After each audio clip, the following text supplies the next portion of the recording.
Hello,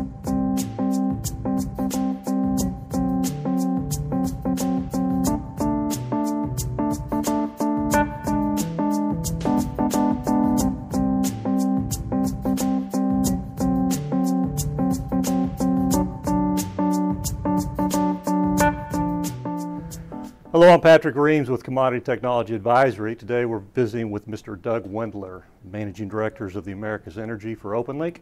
Doug, thanks for taking the time. Thanks for having me. First of all, I want to say thanks to Doug and the OpenLink team for helping sponsor our 2014 Vendor Perception Report. Without that kind of support, we couldn't bring this type of research to the marketplace, so thanks again. Hey, you're welcome.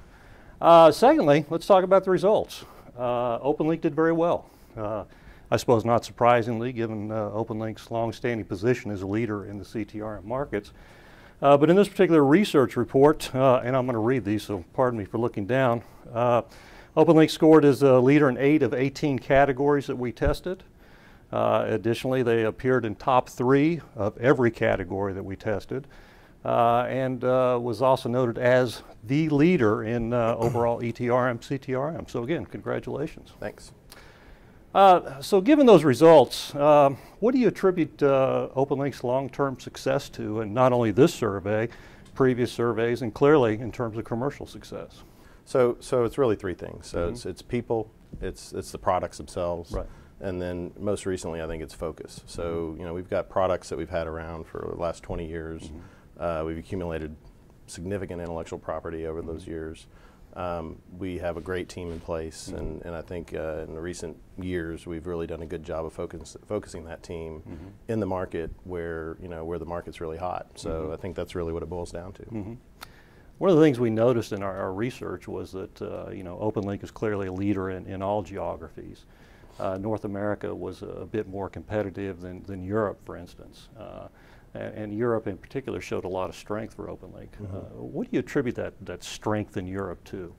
So two things. So one, I think we've done a good job with standard content. So we come to the market with kind of pre-baked applications or solutions that we can implement in certain situations. So I think that's really helped us a lot as far as being competitive in Europe.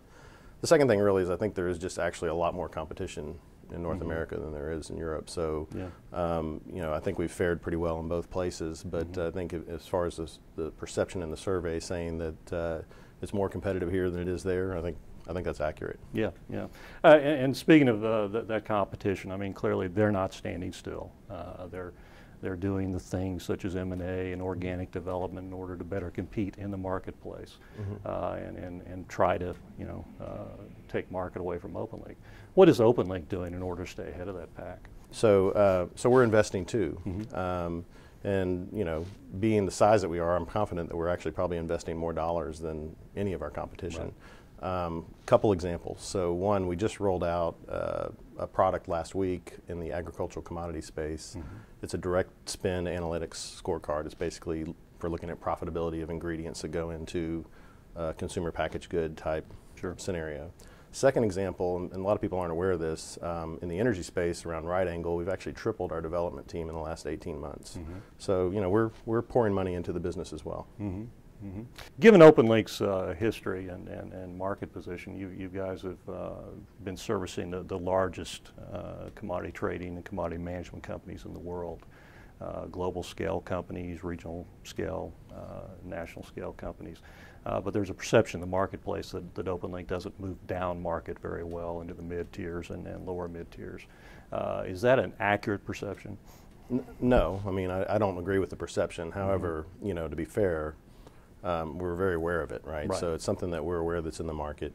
But the reality, we actually have customers on both flagship products in the energy space, ranging from startups to super majors, right? So, and everywhere in between. So, I know the perception's out there. The reality doesn't hold. And the other thing that's really important is that for the smaller players that do use our flagship products, I mean, the ability for them to grow into world-class, ultimate scale product is there. I mean, Yeah, so you can clearly scale as they organically move through the market. They're buying the same product that the super majors are. Yeah, right? yeah. So it gives them the advantage of the capability, but also you guys can bring it to a point that it is affordable. For them that the to total cost of ownership is affordable for the customers. Absolutely. Yeah. Great.